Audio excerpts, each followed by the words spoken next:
love is one thing and marriage is another thing, because it's a kind of commitment to a partnership. It's like pairing up with someone that you have company with, or that you're building something else with. And I think that that's the thing that is lacking the most. Conversations around what is our need for marriage, what are we expecting from marriage, are we even asking ourselves those questions, or is it a default mode? Do you feel the society, despite all the conversations, the movies, the discomfort that we're creating with some amount of debate, if not enough, around a strong-willed, opinionated single woman, is there still an enormous amount of stigma around the idea of being that person? I would say I'm not entirely sure.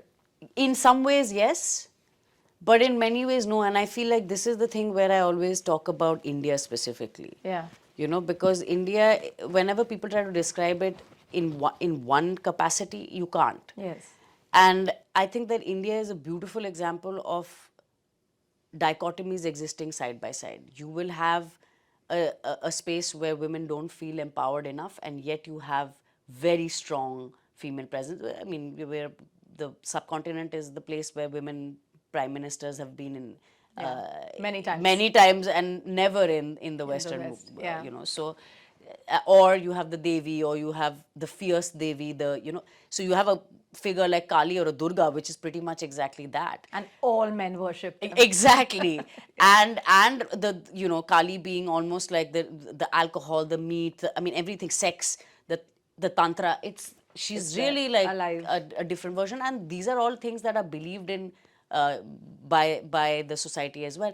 But even if you look at it in terms of the living reality, you see so many really, even in the so-called patriarchal society, there have been kind of more matriarchs in those worlds as well.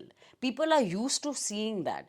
It's just that when it came up as a reaction to oppression and male domination, then it took on a form that was being opposed constantly by maybe other women also who could not get there and felt a sense of jealousy, but by other men, of course, who didn't want that to be there.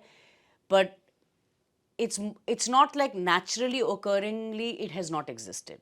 Even if we look at the separation between love and marriage, like you said, that love is one thing and marriage is another thing, because it's a kind of commitment to a partnership. It's like pairing up with someone that you have a company with, or that you're building something else with. It's a larger sort of zoomed out kind of perspective to things. But at the same time, it is based on a kind of personal connect that you have with each other. Unless it's something that you're doing as an arranged situation, which is meant to be for other reasons, where for practicality of life, for creating a family dynamic. And when I say family dynamic, I don't mean just to have children, but to have someone as your partner who you come back to and be responsible to, and in a more technical way, that's different. But in every case, it still needs a conversation. And I think that that's the thing that is lacking the most. Conversations around what is our need for marriage, what are we expecting from marriage, are we even asking ourselves those questions, or is it a default mode? That is my main concern around marriage specifically today.